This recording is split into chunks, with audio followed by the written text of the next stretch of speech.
Hello everyone, my name is Adam Sakura and this is my devlog for this project. It's called Hives.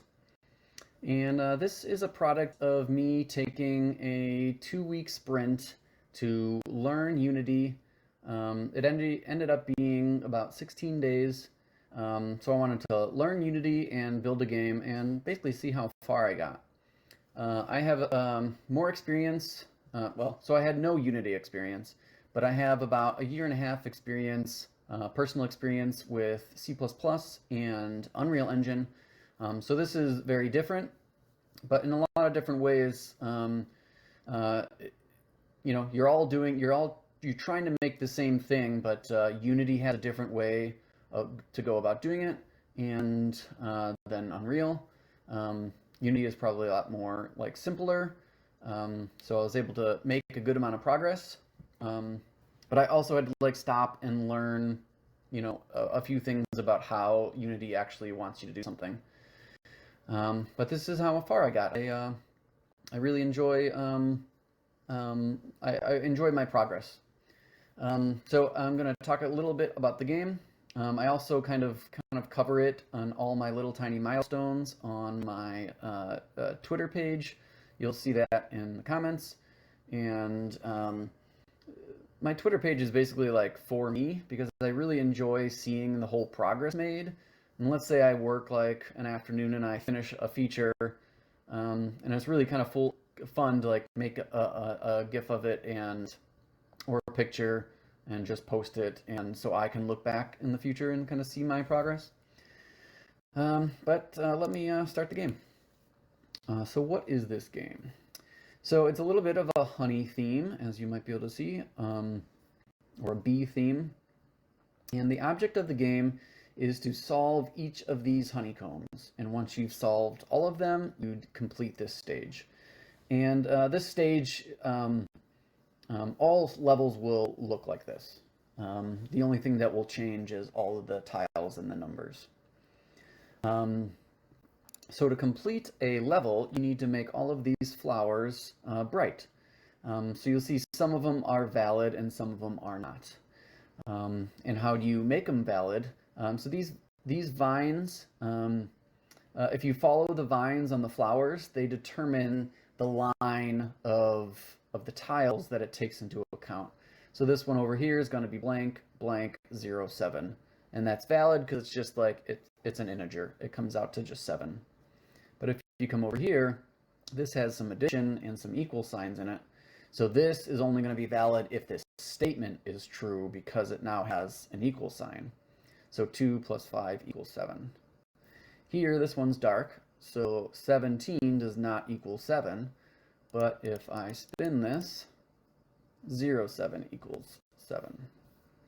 Well, I mean, so this one, this 0 kind of becomes eliminated. So it comes out to just 7 equals 7.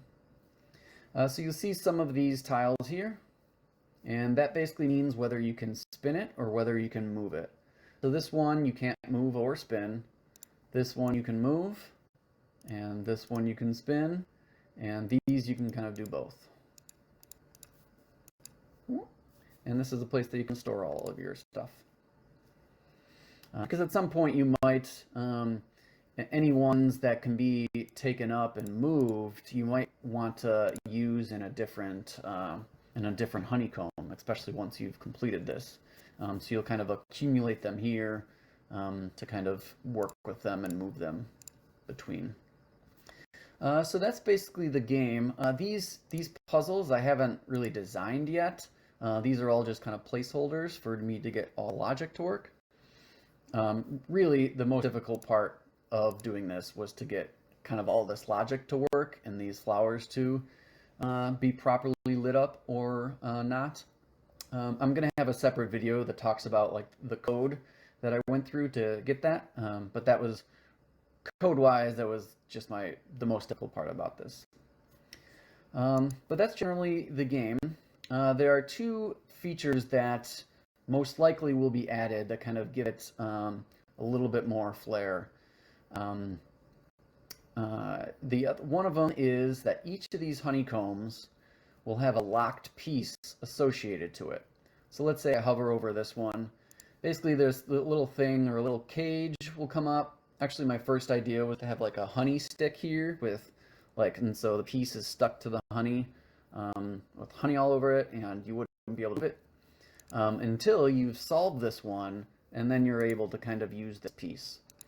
So that's a way to kind of create some Metroidvania elements to it, is that sometimes you'll know that, all right, there's a certain piece I'm looking for, and the only place that I kind of find that combination is actually locked behind this puzzle. So I'll have to finish this one first. So how do I finish this one?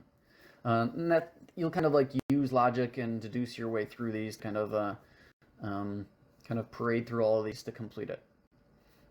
The other one, the other idea is to put modifiers into it. So a modifier would be on the ends of these vines. And my first idea that it would be like a little like fruit. The vision I have in my head is a little eggplant, just like a throwback to Kid Icarus from my youth. And so there would be a bulb here that changes how to validate this line. So this one is currently validated because it's a negative 312. But let's say there's a bulb here and there's a number on it that actually says negative 319. That means that I can't make this true. What I need to do is make it negative 319. So I can spin this, and now it will be valid. I can also have bulbs that have a pattern of symbols that need to be in a row, or ones that just say false, that need to be false as opposed to positive, or as opposed to true. So those are the two elements that I would add in the future. I hope to kind of continue working on this. I'm going to take a little bit of a break. But yeah, I mean, it's close to a pretty working game. And so I'm really like excited that, I was able to do this in the small sprint, starting with the kernel of the idea and actually implementing it. It also helps like to really like feel confident that I'm starting to know what I'm doing. Especially because like I don't know anything about Unity, and I was able to use what I know about Unreal and how to just how to build a video game like separate from a platform or an engine. And so what I needed to do here was just learn how Unity wants you to do kind of the similar things. So yeah, it's been a really great experience. It felt like a kind of expanded game jam or a sprint, and I'm really happy with my progress. So as I think I mentioned that I'm going to do a few other videos that go into more specific topics. One would be going into the code and doing the actual validation logic. The other would be, if I stop this, none of these tiles are here, so there's a way that the level builds itself, but it's all according to code. And so if I'm going to make another level, it's a pretty easy process, as opposed to kind of like copying this and actually moving these pieces in and out.